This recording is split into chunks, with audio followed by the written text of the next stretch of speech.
Anaemia यानी कि खून की कमी, ये एक ऐसी प्रॉब्लम है जिसमें हमारे कंट्री में 80% से ज्यादा प्रेग्नेंट वुमेन है जो कि इसकी शिकार है। अगर आपको भी थकावट लगती है, सारा दिन चिड़चिड़ापन रहता है, किसी से बात करने का मन नहीं करता, स्किन में आपकी झाइयां आनी स्टार्ट हो गई हैं, जीने पे चढ़ते उतरते आपकी सांसें फूलती हैं, आप थोड़ी देर भी चलते हो तो लगता है जैसे मैं पहाड़ चढ़कर आई हूं, ऐसा फील होता है। आपके नाखून, स्किन और आंखों के ये नीचे की जो पलकें हैं इसके अंदर अगर पीलापन आना स्टार्ट हो गया है, लगातार बेसिस पे आपको सरदर्द रहता है, तो ये सारी निशानियां दिखा रही हैं कि कहीं ना कहीं आपके शरीर में खून की कमी, इसको की एनीमिया की बीमारी कहते हैं, वो होनी स्टार्ट हो गई है। इंडिया में इस तरह की प्रॉब्लम हर 10 में से 2 स्पेशली विमेन या गर्ल जो हैं उनको देखी जाती है।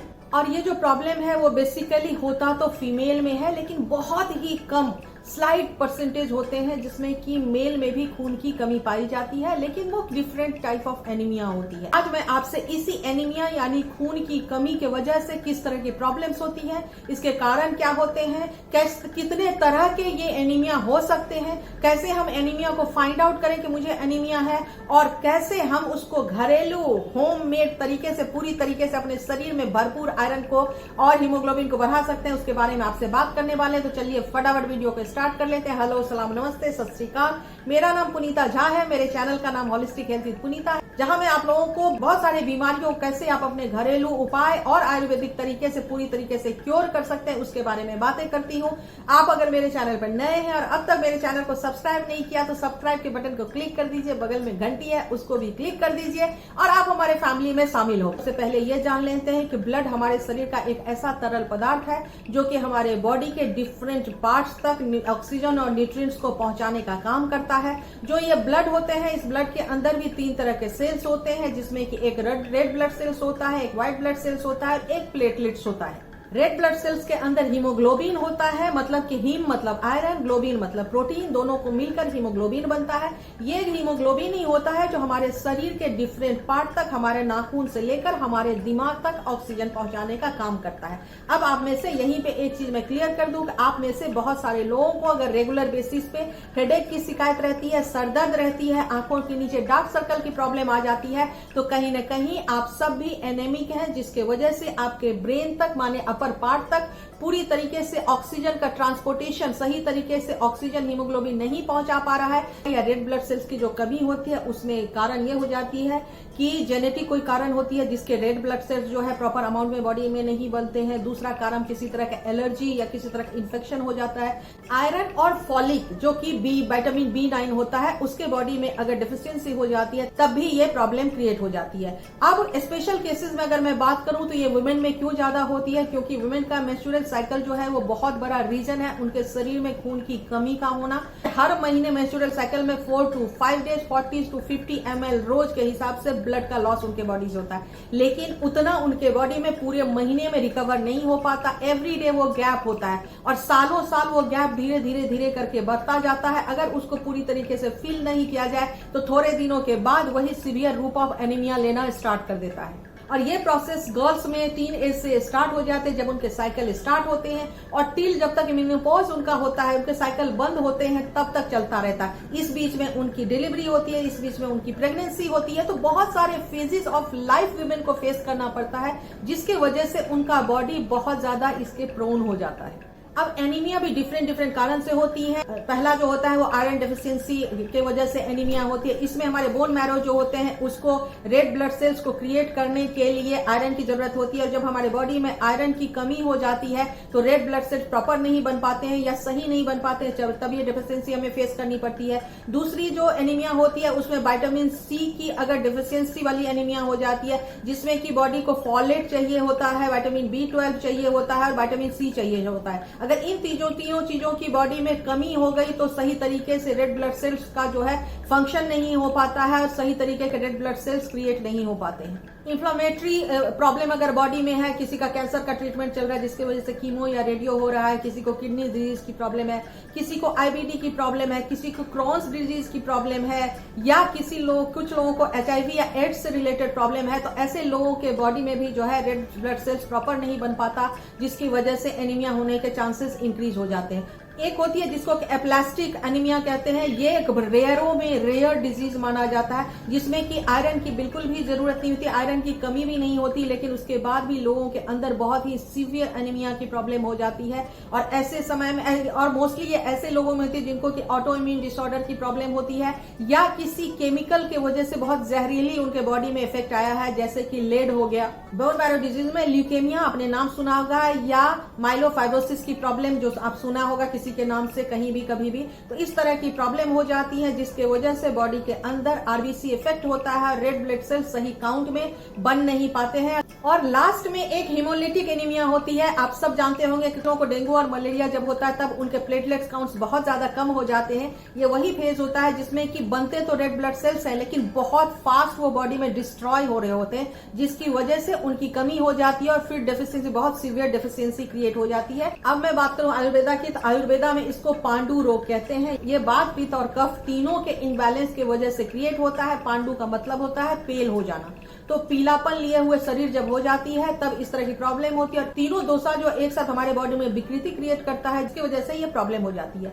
कुछ एक्सरसाइज, कुछ योगा जरूर हर तरह के प्रॉब्लम में, हमेशा ही मैं कहती हूँ कि अगर कोई एक्सरसाइज, कोई वो योगा, कोई वॉक अगर आप नहीं करते हैं तो आपके बॉडी को proper nourishment, proper energy and transportation of oxygen and blood जो है वो पूरे शरीर को नहीं मिल पाता है। रेमेडी बताने वाले वो ऐसा यूनिक रेमेडी है कि आप बहुत सारे इलाज करके, बहुत सारे ट्रीटमेंट करके थक गए, उसके बाद भी आपका अगर हीमोग्लोबिन का लेवल अप नहीं हो रहा है, तो मैं आपको वादा करती हूँ कि 30 दिन के अंदर में दोबारा आप टेस्ट करवाइएगा, मुझे फीडबैक में बताइएगा कि आपका कितना हीमोग्लोबिन अप हुआ।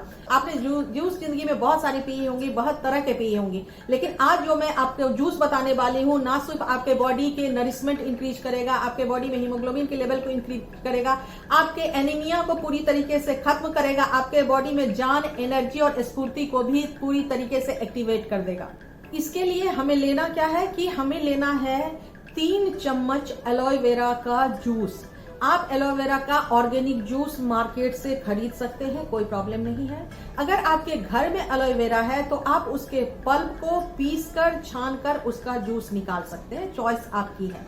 तो 3 मेरे पास ऑलरेडी ये बाहर का ऑर्गेनिक ब्रांड है, ये 3 चम्मच हमें लेना है एलोवेरा का जूस। और 1 चम्मच आपको लेना है प्याज का रस। प्याज का रस कैसे बनाना? एक प्याज लीजिए, इसको अच्छे से धो लीजिए, उसके बाद इसको कद्दूकस करके घिस लीजिए। और पीसना नहीं है मिक्सी में, कद्दूकस करके घिसना है। कद्दूकस करके घिस लीजिए और घिस के इसको छान लीजिए और ये निकल गया जी रस आपका प्याज का। 3 चम्मच एलोवेरा के जूस में 1 चम्मच प्याज का रस डालना है। उसके बाद इसको सुबह सुबह खाली पेट 30 दिनों तक पीना है। हाँ जी, 30 डेज, 1 मंथ पूरा पीना है। और 30 दिनों के बाद अपना दोबारा से हीमोग्लोबिन का टेस्ट करवाना है और फिर मुझे फीडबैक में बताना है कि आपका हीमोग्लोबिन कितने % अप हुआ है। क्योंकि इन सब के अंदर जो न्यूट्रिएंट्स वैल्यू है वो ना सिर्फ आपके बॉडी में हीमोग्लोबिन मतलब कि आपके आयरन को इंक्रीज करेगी, एनीमिया को हटाएगी, उसके साथ साथ आयरन एब्जॉर्प्शन को भी इंक्रीज करेगी, क्योंकि इसके अंदर में vitamin C, copper, cobalt, sulphur, ये सारी चीजें, इसके साथ साथ ढेर सारी एंटीऑक्सीडेंट, इसके अंदर जो एंथ्राक्विनोन्स होते हैं वो बोन मैरो को स्टिमुलेट करते हैं, जिसके वजह से आयरन का प्रोडक्शन बढ़ता है, हीमोग्लोबिन का प्रोडक्शन बढ़ता है, रेड ब्लड सेल्स ज्यादा अच्छे बनने लगते हैं।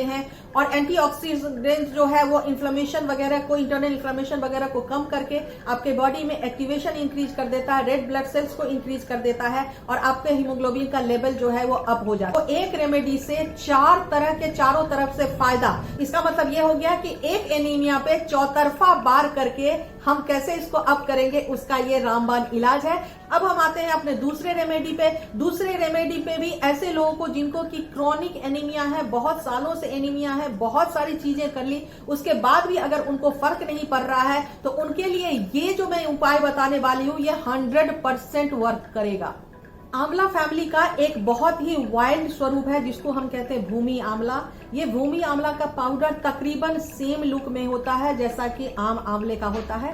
किसी भी ऑनलाइन स्टोर पे आपको ये भूमि आंवला मिल जाएगा, और इसका पाउडर भी मिलता है। तो हमें 2 चम्मच लेना है भूमि आंवला। अगर आपको भूमि आंवला किसी कारण से नहीं अवेलेबल होता है तब आप नॉर्मल आंवले का पाउडर भी इस्तेमाल कर सकते हैं। इसके अंदर में डालना है 1 चम्मच अनार का दाना, 10 से 15 छोटी इलायची, और इनको मिक्स करके मिक्सी में हमें पाउडर बना लेना है।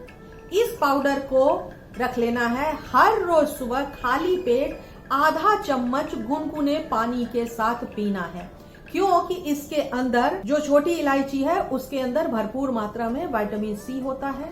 जो आंवला है उसके अंदर आपको पता है कि त्रिदोष को दूर करने का काम करता है। आंवला दुनिया का ऐसा फल है जो कि मीठा भी होता है, कड़वा भी होता है, कसैला भी होता है। तो ये आंवले का पाउडर जो है वो आपके अंदर में जो है वो रेड ब्लड सेल्स को इंक्रीज करने के लिए, इन्फ्लेमेशन को हटाने के लिए, प्रोडक्शन को इंक्रीज करने के लिए, बोन मैरो को रिपेयर करने के लिए, हीम जो आयरन जो कम हो जाता है उसकी जो कैपेसिटी है उसको इंक्रीज करने के लिए, और सबसे बड़ी बात रेड सेल्स की जो क्वालिटी होती है उसको इंप्रूव करने में बहुत बड़ा रोल प्ले करता है। अनारदाने के अंदर भी विटामिन सी और फॉलेट होती है। इतना ही नहीं, इसके साथ साथ ये जो तीनों चीजें हैं ये जिन लोगों को डाइजेस्टिव अल्सर में ब्लीडिंग की प्रॉब्लम हो जाती है उसको ठीक कर सकता है। डाइजेस्टिव ट्रैक्ट से रिलेटेड अगर किसी तरह की प्रॉब्लम है तो उसको ठीक कर सकता है। लीवर डिटॉक्सिफिकेशन का काम करता है। किडनी में अगर प्रॉब्लम है तो उसको ठीक करता है। तो एक चीज से आप कितने सारे प्रॉब्लम का सॉल्यूशन कर सकते हैं। इतना अमेजिंग है ये उपाय। इस उपाय को लगातार आपने 30 से 90 दिनों तक करना है। अगर आपको क्रॉनिक एनीमिया की प्रॉब्लम है आप देखेंगे उसके बाद पूरी तरीके से आप ठीक हो गए। अब ये तो दोनों रेमेडीज की बात हो गई। रेमेडीज के बाद अब मैं अगर आपसे बात करूं कि इंटरेस्टिंग कि खाना पीना में क्या खाना चाहिए, तो ग्रीन लीफी वेजिटेबल्स का जूस मैं हमेशा कहती हूँ कि ग्रीन जूस आप पीना स्टार्ट कर दें। उसके साथ कुछ नट्स रोज खाना शुरू कर दें। ऐसा नहीं है कि सिर्फ पालक खाने से आपके बॉडी में आयरन बढ़ जाती है या हरे पत्तेदार सब्जियां खाने से आपके बॉडी में आयरन बनती है। इसके साथ साथ मैंने आप सब लोगों को हलीम बताई थी। आपको अगर याद होगा कि हलीम आपके बॉडी में आयरन को, फॉलेट को इंक्रीज करने में बहुत बड़ा रोल प्ले करता है, उसको ले सकते हैं। और एक और चीज यहाँ पे अवॉइड करने के लिए मैं कह रही हूँ कि एल्युमिनियम के बर्तन में बिल्कुल भी खाना ना खाएं, क्योंकि एल्युमिनियम जो है वो फॉलेट को और ऐसी चीजों के जो न्यूट्रिशन वैल्यू होती है उसको लीच कर लेती है, खींच लेती है। तो ये था हीमोग्लोबिन पे अमेजिंग इंटरेस्टिंग हमारा वीडियो और हमारा रेमेडी। इसी तरह के वीडियो के लिए आप मुझे इंस्टाग्राम और फेसबुक पे भी फॉलो कर सकते हैं। हर हफ्ते होलिस्टिक हेल्थ विद पुनीता पे 2 बार ऐसे ही क्लासिक वीडियोस आते हैं। सैटरडे शाम को 7 बजे, वेडनेसडे शाम को 7 बजे। मिलते हैं नेक्स्ट वीक। तब तक हैप्पी रहिए, हेल्दी रहिए, मुस्कुराते रहिए, अपना और अपने परिवार वालों का बहुत प्यार से देखभाल कीजिए। थैंक यू सो मच मुझे और मेरे चैनल को हमेशा सपोर्ट करने के लिए और बहुत सारा प्यार देने के लिए।